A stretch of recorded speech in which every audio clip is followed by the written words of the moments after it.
BBC Radio London 9. Vanessa Feltz. London's breakfast show on London's radio station. Weekday mornings from 7. BBC Radio London.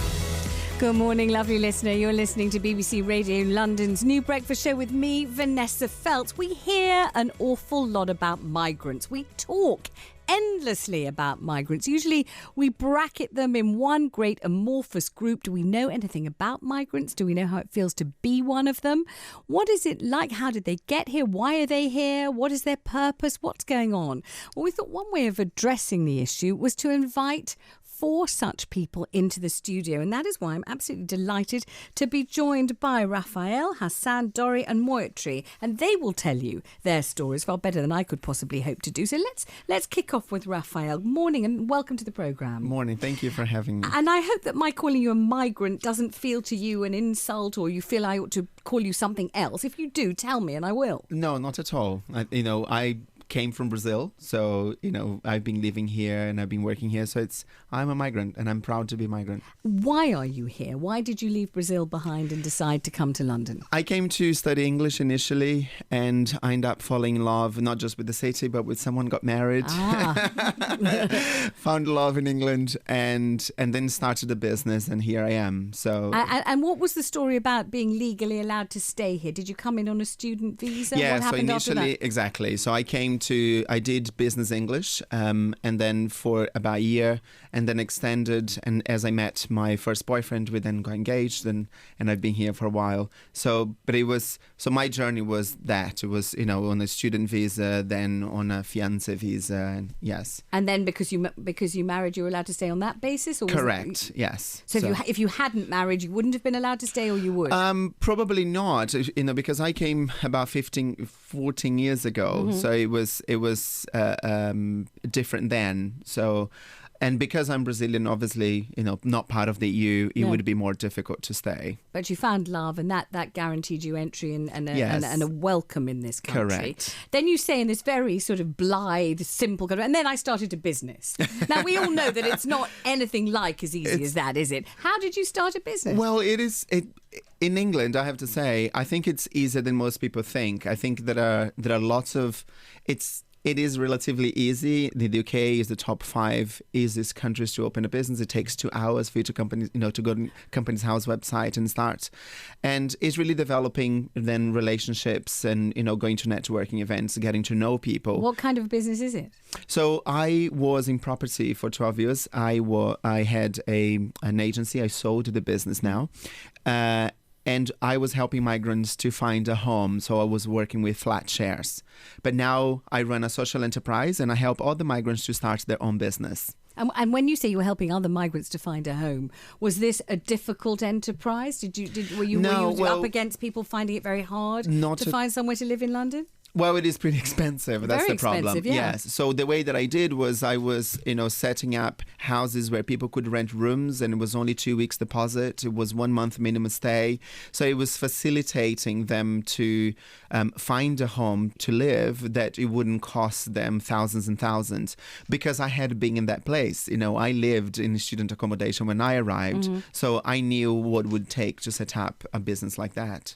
And what do you think is the attitude to migrants, and do you feel that it's changed in the last 15 years? It has. I never had any issues, especially, I've always been in business networking events, and especially when you say you're Brazilian, we have that perception of the feathers and the glitter and the football. I should tell you he's in feathers from head to toe this morning. Yes, I'm not wearing my feathers. He's lightly kicking a football as he speaks. Not wearing my feathers today, but, when I always felt really welcomed. I never very...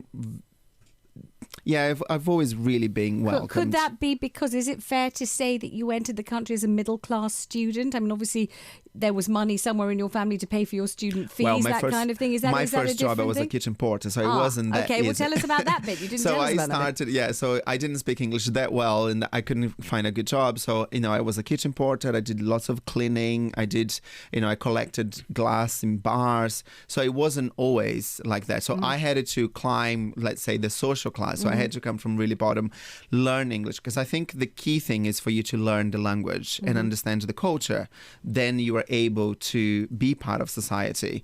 But I think a lot of migrants, unfortunately, they may feel excluded, but it's just because they don't speak the language. Okay, now some people will say if you could come work as a kitchen porter, you know, the worst paid in the entire spectrum pretty much, and you could ascend the social ladder, you could found a business, you could sell the business, you could, you know, achieve this kind of financial, particularly success, not to mention marital success, emotional success and everything else. Yes. Then what about all these people born in London who say, I can't get a job, I can't get social housing, I'm absolutely stymied here, I'm having a terrible time of it. How can you come, breeze through, succeed, and leave Londoners who have every advantage in terms of already being here, already speaking the language, having a family network here? How can you leave them in the lurch and leave them behind like this? Well, I think when you're a migrant, you have that because once, you left family and friends behind and you moved to a new country, and you either make it or break it.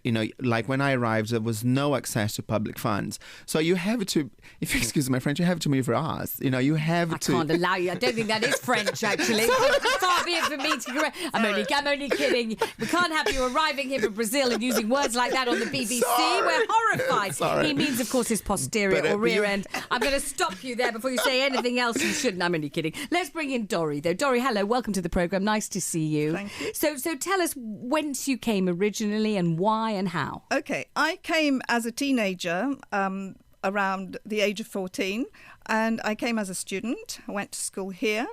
Does that mean with your parents as you were only 14? It doesn't mean with my parents. I was sent to school here. Ah. Yes.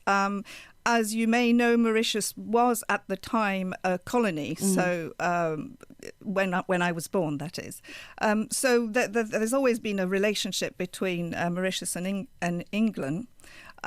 So in terms of the British education at the time, it was thought to be the best. Yes. So I came, I went to private school because obviously my parents not paying tax in this country. That's how I had to go to school privately.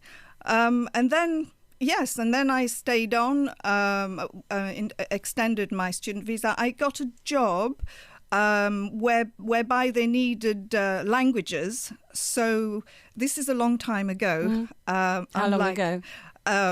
I won't give away my age, but over 40 years ago. Oh, well, gosh. Yes. So, which meant it was easier, basically. So the organisation applied for me to get a job. So I had a visa where I could work.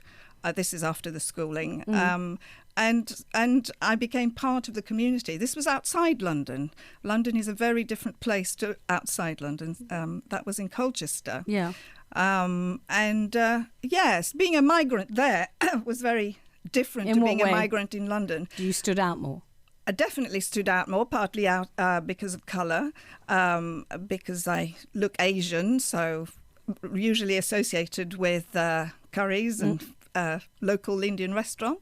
But also at school. I mean, I remember a story where the headmistress wanted to welcome me before I got there, and they'd warned my school friends and said, we have a very nice girl coming and so on, but she's a bit different, But that was meant in a pleasant way, kindly. Yeah. And then my friends themselves, they sort of, when they got to know me, they said, oh, we didn't think you'd be like this. So this is what I mean in terms of how you feel welcome. But on the other hand, that was in Colchester, which is very different. I mean, to it could have been that as a 14-year-old sent away from beautiful sunny Mauritius and fetching up in freezing cold Colchester, where they're thinking you're different and looking at you as though you're some kind of weird arrival from another planet, you might have spent your teenage years plotting to get back home again and might have thought, well, they made me come here to study, but my God, this isn't my real home. I want to go back to Mauritius, to my family, to my roots, to the sun, and I can't stand it here. What made you decide to spend your life here? I love Mauritius, of course. But as you grow up and you get integrated, a bit like Rafael, really, into the society, in a way, particularly as a teenager, I left the culture behind that I knew. and I became part of the community in England. So I felt more at home here. So on that basis, this is when I applied to, I had leave to remain in the UK. Anyway. And you've had a most distinguished and continue to have a most distinguished career here since. Do you mind telling people what it is that you do for a living here? Well, I work at University of Westminster. I'm a lecturer, so education is very important to me, and migration is very important to me. I currently run a module on migration, particularly about how migrants are represented, because as we just four of us here, yes. We're very different. We come from very different backgrounds. So yes. I mean, when you hear people use verbs like swarming in, yes. flooding in, yes. when you hear people say things like this country is full, London is full, when you hear people say, you know, you can't convince me that migrants are contributing anything to our society. What's that? He pushed me. I don't know what happened there. Just pushed the wrong button there. Sorry about that. I didn't know someone manipulated something in a different studio. Sorry about that. When you hear people say that kind of thing, and they say you can't convince me that migrants are contributing in any shape or form to the economy, for example, what they're really doing is being hugely attracted by our welfare state. That's all they really want. How does that make somebody like you feel? Well, I mean, it doesn't make me feel angry. I can see where people are coming from, particularly if they're suffering economically, emotionally and otherwise.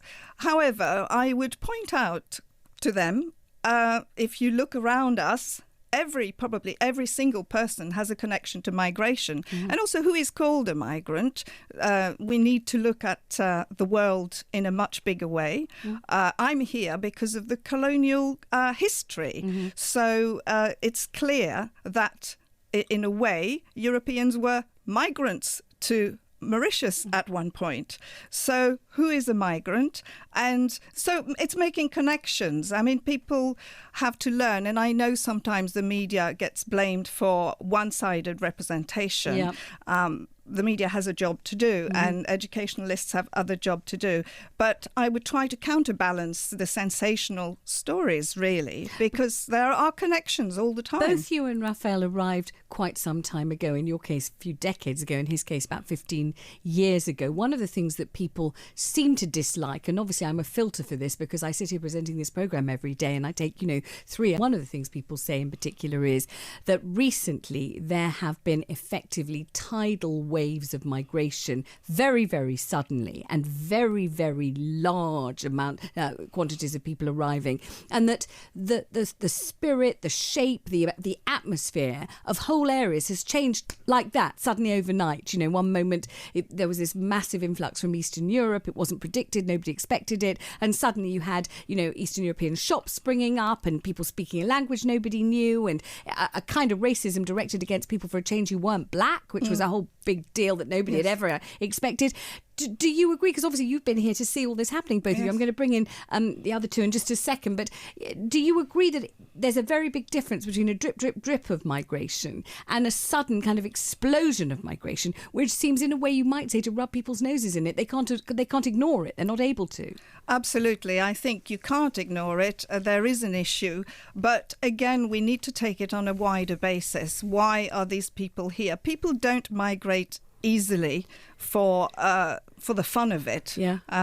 Right now, it's clear that people are escaping from conflict situations and so on. So, but there's humanity in us that makes us realise that that's what they're here. So, yes, on the one hand...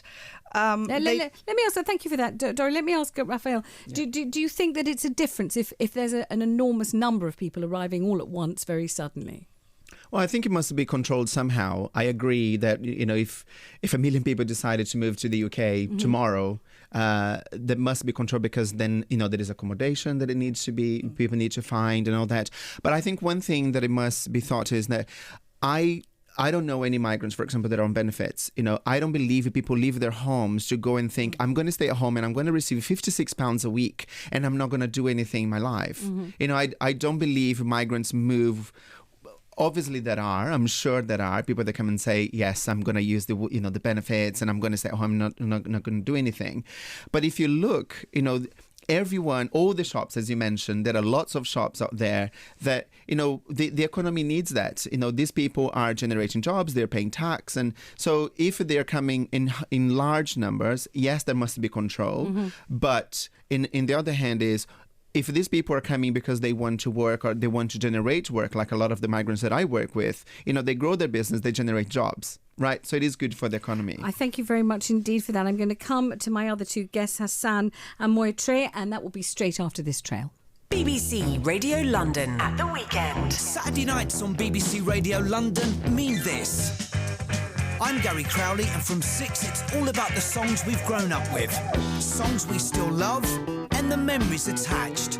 Plus, BBC introducing, from unsigned and under-the-radar acts, the songs we can't wait to introduce to you. And from 9, maybe leave out the exclusive live sessions, just do the chords. interviews, Congratulations to Neo, hello. Hello. Mi Amigo, hello. Hello.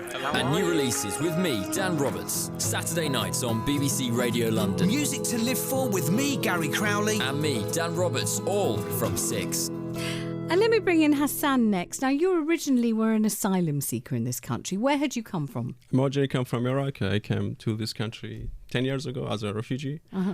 And the reason I left my country, because what's going on in Iraq, Tell me what it would have been like for you if you had stayed there. I'll just tell you how was it to live there, Yeah. Like in 2006 when I left the country, I came originally from Baghdad, and Baghdad was a ghost city, The average body you see in the street were 50, 60 dead bodies every day. And, at around 5, 6 o'clock, you're not allowed to leave your home. If you walk out after 6 at night, you will be shot by the police. Or, there were so many problems. There were so many, groups that, they were against the American and the British there. And then they were just trying to put explosion in the street. And so, it was really hard for me to live, and, for thousands of Iraqis to live in the city. And Did you have parents? What did your parents say to you about it? well, I lost my dad and there, and then I'm sorry. yeah, and my mom helped me, with neighbors to come to the country. So your mum understood Yeah. and wanted you to leave, Yeah, and felt you needed to Yeah, leave. yeah. And how did you actually make the journey physically? How did you do it? Like, they organized it with an agent, and came by plane from Turkey. Was very, for me it was scary and difficult to leave, and I was like almost 17 at that time when I left, and then I came here, and it was a big shock for me, because Tell me, you arrived at which airport? What happened? like, I don't know, like I could remember that time, You don't know? For me it was like just everything in you. I was like, I was just following someone, and then they dropped me into, like, took me to this place where called the Home Office, and then they said, that's it, you just like ask anyone on the street. They gave me 2 papers, and they said, find your way. And then And what did you do? Where did you sleep that night? How did you eat? I just like, I show people, like, they were just give me 2 papers, and then I was like basically pointing to this building, what's called the Home Office building, and and I went there, like, and the first minute there was securities around me, like 5 people just looking at you and then checking you out, and I was like, what I have done, it was like everyone was like, who are you? What's your name? I was like, so many questions. I was like, and I couldn't speak English at that time. It was like, there were those people around me. Like, I was so scared and afraid until I waited probably 40 minutes or maybe an hour until entrepreneurs later come and help me and then ask me this question. And where did you end up staying and living? So basically, the first night they, I waited, and someone came, and after being interviewed by the Home Office, and like translator was helping me, and then said, oh, someone will come and pick you up, and then I was like sitting there waiting for almost 2 hours, and then someone came, you come, and it's like just pointed at me, and I was like following him. I didn't speak any word with him, and then I ended up living with this accommodation with was about, I don't know, maybe 7, 6. There was there's 2 floors. The first floor was for girls, and the ground was boys, and I waited there for 3 days until another one came and said, you, and that's like, follow me, and then I mean, you're telling this story. Obviously, it must have been incredibly difficult for you. You must have been frightened. You didn't know where the hell you were going. You didn't know what was going to happen next. You'd left your whole family behind. I mean, it must have been, hideous, horrible in almost every way. And yet you seem to be saying it as if you were expecting something else to happen. When you say, and then they said, follow me, and then a car came and picked me up, and then they gave me some papers. They said, do this, do this. What did you think would happen? What did you think should happen? What else could happen? That was like 10 years ago. Like what I'm talking about, like I'm more relaxed and, you know, I'm more confident to share the idea. But if you asked me this question 10 years ago, I would be a different person. I would be crying probably. I would be, you know, I wouldn't be able to talk to you, you know. I was really afraid, and I just like didn't know what's going on. But people weren't cruel to you or violent to you. No, but you know, but the thing is, like, you just have to follow people, and you don't know what's going on until you know, like, they dropped me, and my social services were based in Wandsworth, for example. But are you grateful to them? Are you grateful to whoever came and picked you up in a car? Are you grateful to social services in Wandsworth? I mean, because some people listening will be thinking, you know, somebody had to pay for that car that went to pick him up. Somebody had to pay for the accommodation overnight. I mean, I realise, of course I do, from my heart, that you were only a 17-year-old boy and you were fleeing for your life. I totally understand. And yet some people will be thinking, you know, he came to this country, nobody invited him, you know, somebody had to pay for it, for whatever care you were given, and the fact that you didn't have to just sleep in the road or under a bridge or something, you know, that it's an expensive thing, and it was done as well as it could be done. Do you agree with that or not? Of course, I'm grateful for it, you know, because it's just give me the opportunity, you know, to open a new door for me, you know, like I was like, before that, I didn't know what's happened, but those people, you know, like, just give me the opportunity to live as a human, you know, not to be afraid from going out from the street and walk around and, you know,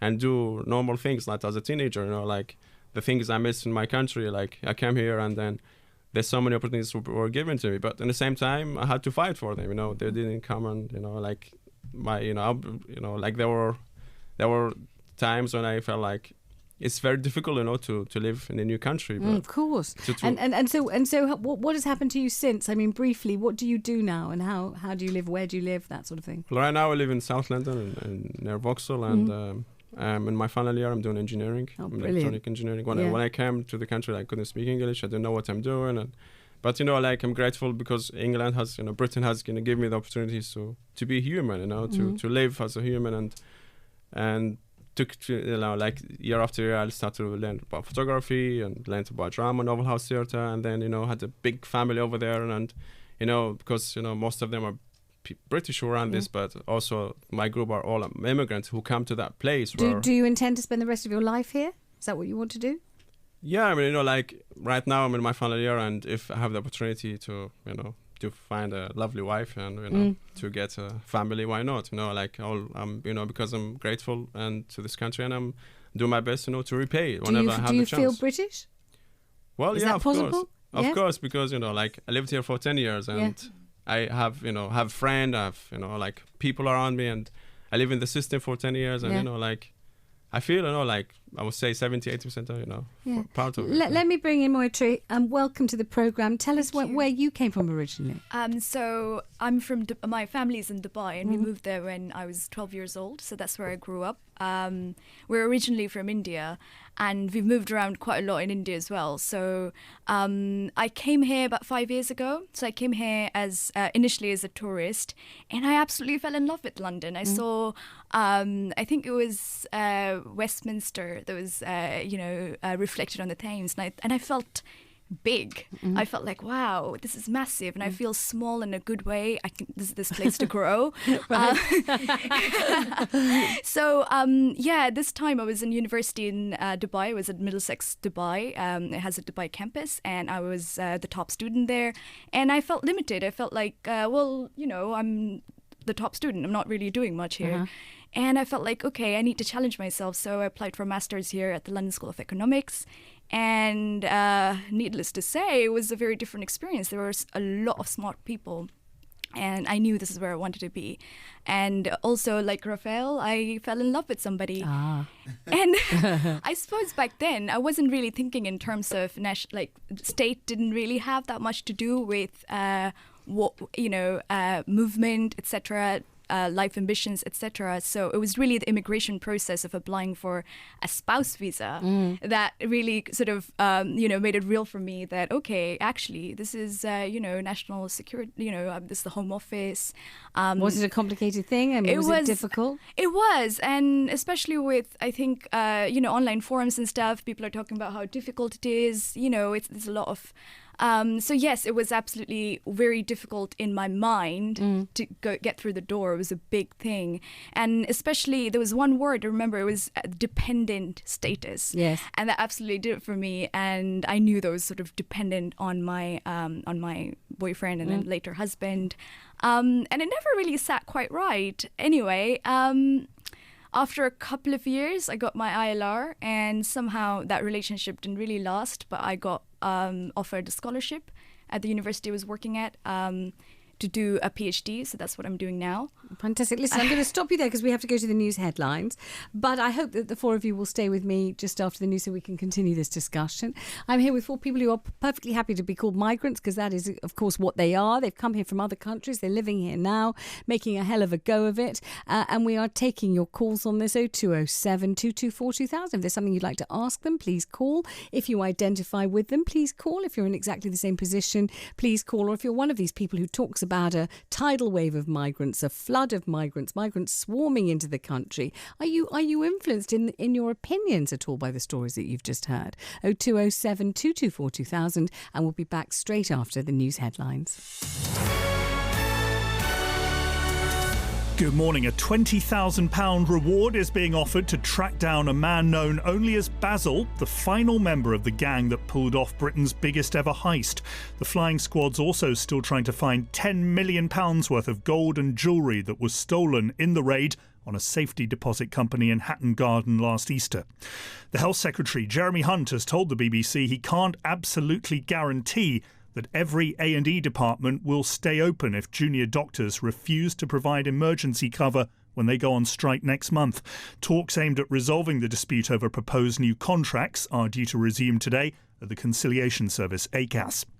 Health officials in Sierra Leone have confirmed a patient has died from Ebola just hours after the World Health Organization declared the outbreak in West Africa over. It did warn, though, that further sporadic cases of the disease were possible. And Camelot is trying to find a player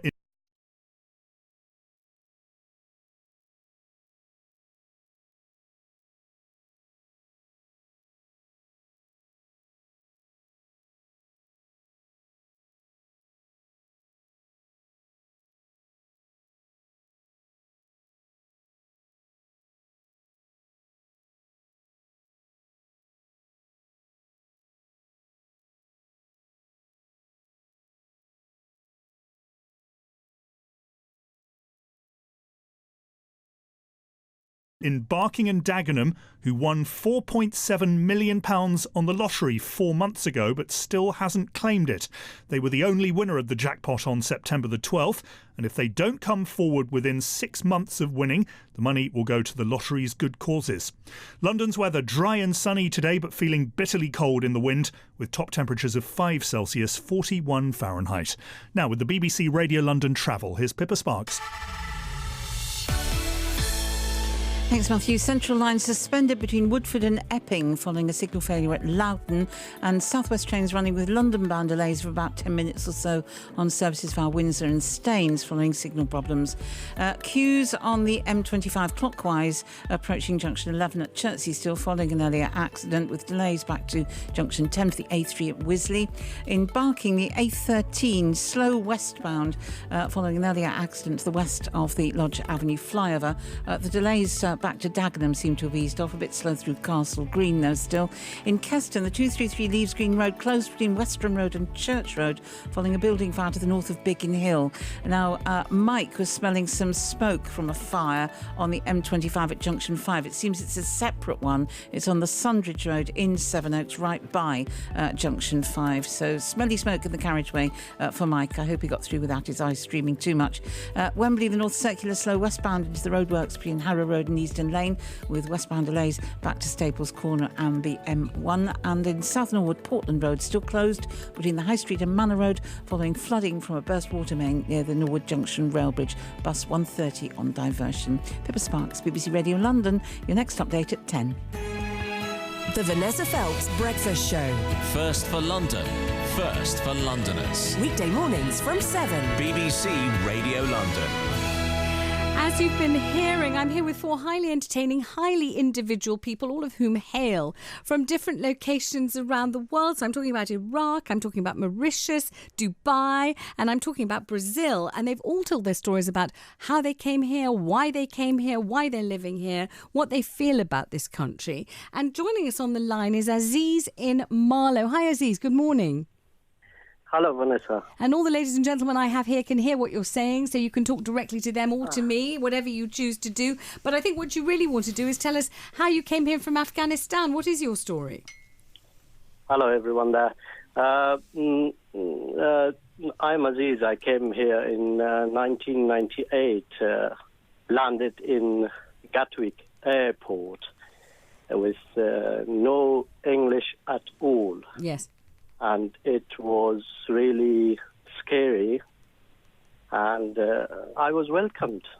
Very, very happy to be here. Did you come? Did you come with money in your pocket? Did you come with a plan? What were you leaving behind when you came, Aziz? What were you leaving behind? Well, I left my family. Yes. Did you feel you were coming for your life, that if you stayed behind, you might not be able to live a life there in Afghanistan? Well, I couldn't live anymore there. I know it's very emotional to talk about it. It's very difficult for you, I understand. And I think everybody here in the studio listening with me understands. I mean, I'm sure Hassan in particular will identify with this, won't you? Yeah, like similar to me, like leaving my family, my friend, and coming here, it's difficult to live by yourself. And then also the first 2 years, you have to adapt to a new culture, new language, and new system, and it's really, really hard, And I had some friends who broke up, like they went to mental health hospitals because really, they couldn't deal with it. Yeah. Aziz, would you agree that it was 2 years as a sort of adjustment period once you got here? Yes, exactly. Yeah. It took me actually more than that to start to speak English, but I was like a mute when I came. And after coming here, 6 months after that, luckily I got a job where I didn't need the language. What job was it? It was a tailoring shop where I was trained a tailor in Afghanistan. Sorry, in Kabul, in Afghanistan. Yeah. Yes. And then I started from there, and then slowly I went to a course in Ashley Garden just to learn English and part-time work, and I got from there. And then after two and more years, I could start like a baby to speak. And at the moment, I have my own business. What do you do? In Marlow, I have a tailoring shop, and I work for quite a few clothing shops. And tell me why you felt moved to call in. Why did you decide to phone up today and speak to us on BBC Radio London? Turned on the radio, and then I, heard about people coming and your guests sharing their stories, and I just wanted to call and have a cry. Oh, my love, my love. Why shouldn't you? That's exactly what we're here for. Courtesy of the BBC, you can ring and cry anytime you want. And one day you'll ring and laugh, and we'll enjoy that too. Aziz, thank you so much for calling. Really great to speak to you.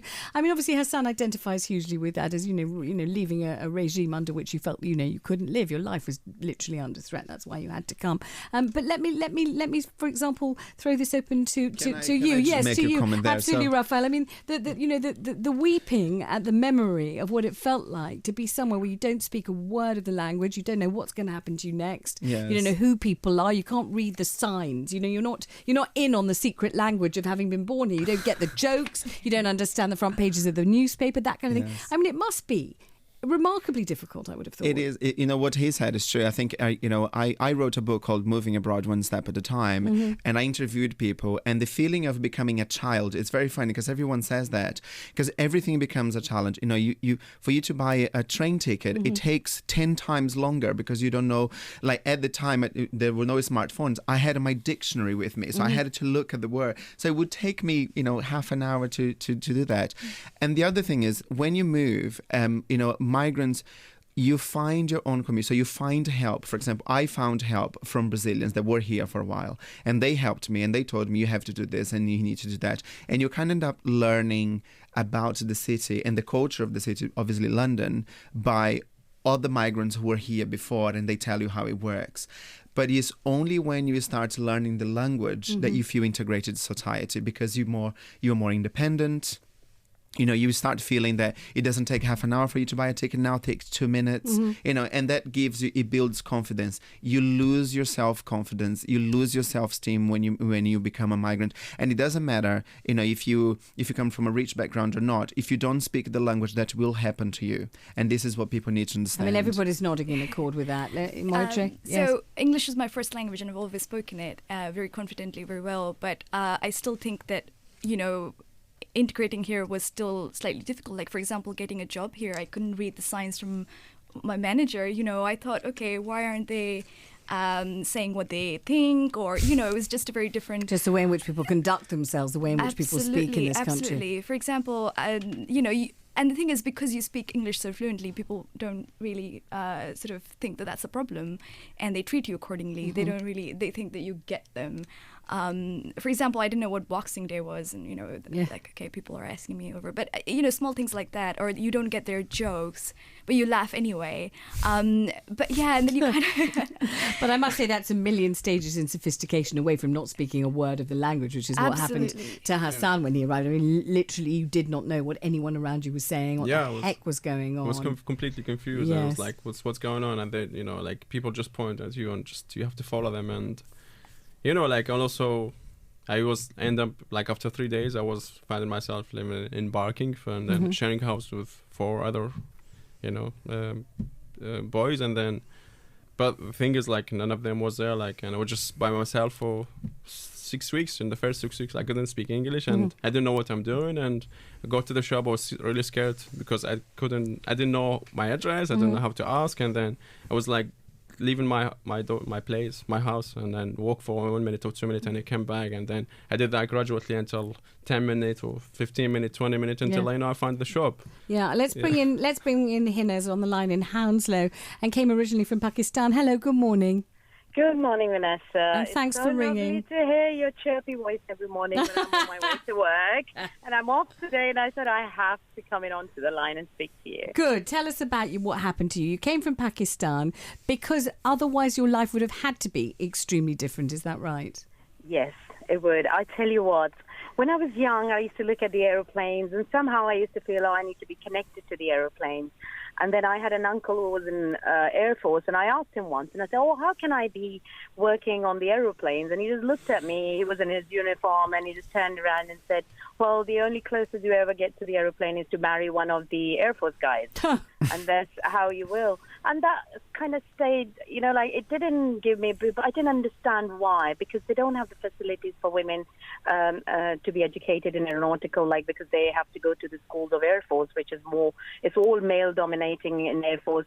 You can take part in Air Force, but in different, electrical engineering or mechanical, but not aeronautical. Right. But when it just happened, my father was here, my older brother got an accident, and there were things they needed to be looked at, like his memory loss and things. My father brought him here back in 80s, then they stayed here because it was an ongoing medical thing that had to be carried out. And then the whole family joined him after 4 years. The first thing that I asked my lecturer in A-levels, because I joined A-level, and I asked him and I said, so can I be an aeronautical engineer? And he just looked at me, Mr. Gibbs, if he's listening. Mr. Gibbs, hooray, big up Mr. Gibbs, definitely. Hanslow, yeah. I am, a college. And he said to me, what's stopping you? And that is a mindset that changed my life from then onwards. I worked hard. I did H&D in aerospace engineering. I got the possible 16 distinction out of possible 21. I was taken into Imperial College, the top university for aeronautics and medicine. I graduated from there, being the first female Pakistani aeronautical engineer. Amazing. It was in the media then as well, and then it was picked up by Benazir Bhutto, who was the Prime Minister of Pakistan. Blimey! And she used to work a lot on women empowerment. She invited me, and she said, being the only and the first female Pakistani aeronautical engineer, I would like you to start your career in Pakistan. Give something back to Pakistan. At that point, I was working with Civil Aviation Authority here. So I went and I worked in PIA for a couple of years in a planning department, overlooking all the, overseas projects like General Electric, SNECMA, Boeing, their projects I was looking. I had a lovely time there, but eventually I thought I was the only woman there and in 400 men around me, all male. It was kind of intimidating there. It sounds magnificent, but anyway, that's a personal thing. Yeah, but being a woman is not that easy in Pakistan. In those days, it's become very easy now, I think. They're more accommodating towards women now. Came back and I worked here as a British Airways supply chain manager for a while. And now things change in life, and, I'm in public relation, active politician, and I'm standing as a councillor for Liberal Democrats in one of the by-elections that's just coming up on 11th February, everyone, if they can vote for me in council. Let me ask something. Do you feel as if attitudes to migrants have changed in the last few years? And do you feel as if there's a kind of hostility and a rhetoric that you're not used to hearing, or do you think it's been pretty much the same the whole time? When we first moved, we went through the hostility as well. I think there was a lot of more racism then than it is now, or open racism then, I would say. But you know what? This country was still very accommodating. The people, the services are absolutely fabulous. I have to give hats on to all of them because they work hard to accommodate new people or, to make them feel welcome. Okay, there's hostility on a more ground level, like, probably in schools, children might pick on children, or your neighbors might pick on that. But I think on a government level, it's absolutely fabulous. This country has given so much to me and people like me who have come as migrants, but they've settled in. They're very much British now because they're contributing to the society on a different level. And we feel as migrants on those days, we feel we're part of the society, we're integrated, and we give more back, actually. Appreciate the call, Hina, and your accomplishments are absolutely dazzling. Thank you very much indeed. Let me ask, has anybody at this table now in front of me, have any of you experienced hostility, racism, just general kind of antipathy towards you as a migrant? People saying, why are you here? What was wrong with your own country? We don't need you or want you. Have you felt that feeling or not really? I never had. No, I never had. I wouldn't say open hostility at all, not towards me. But I can see that it happens. I mean, I can see that racism does exist. It's changed quite a bit over the years. As you said earlier, colour is less important now. And I think because of the economic situation, the antagonism, it relates much more to economics and funding and lack of resources. And also really. In London, of course, we do have, and it doesn't matter which, this is a party political now, this story, but this acute housing crisis, where people, and also this ridiculous spiralling of housing prices, whereby there's no relation at all between earnings and the cost of a small 2-bedroom flat anywhere in London. It's ridiculous. So we have that kind of somehow fueling a fire of antipathy and antagonism, if indeed you think there is one. What about you, Moitra? Have you experienced it? Well, not personally, but I think one of the challenging things is people would always sort of make, not racist, but, they make sort of discontented statements in front of me, would say, oh, we're not talking about you. You're not the kind of migrant we're talking about. We're talking about those other people coming for the benefits. But I've never really met anybody who's come here for the benefits, and I don't think they have either. It's just that, they have this image of people who kind of swarming in for the benefits. But yes, I think that it's shows like this are so important because have you actually met anybody who's, spoken to somebody who's actually immigrated for the benefits, who sit at home? Well, obviously, I've never met anybody who would say they have. Right, yes. But that doesn't mean that they haven't. Absolutely. Let's ask Hassan as a final speaker on this. I mean, have you felt that people have been hostile to you and have wondered why you're here and have not believed that you really needed to leave Iraq, thinking, well, there are plenty of people who are still there, so why couldn't he stay there? Have you felt that kind of feeling at all? No, I never had it because, I always had support from people around me. And then I believe London is a big, diverse city, Wherever you go, people see people from different backgrounds. Like, when going to the youth center, I had people come from different backgrounds. When I did the photography project, I had people come from different backgrounds. When I did my drama at Oval House Theatre, everyone can come from different backgrounds. And even my course at university, I've been doing it for 4 or 5 years now, and then same thing. The only thing when I saw people coming from one community, when I was living in Denmark for 1 year, part of my study, and I was in a class with 55 students, and there were only 5 foreigners, and the rest are Danish. Yeah. That's the only part I see in my life, but in London I never had this. Well, I'd like to say thank you so much for coming in. It really has been fascinating, and I really mean it. And I think the response that we've had from my lovely listeners, and of course our listeners are particularly lovely here at BBC Radio London, is precisely that. They've been absolutely transfixed to hear your story. So it's very, very kind of you to take the time and make the time. Thank you very much indeed to Rafael, to Hassan, to Dori and to Moitre. And straight after this we'll have a trail and we'll find out what's coming up on Robert's show today. BBC Radio London. BBC Radio London.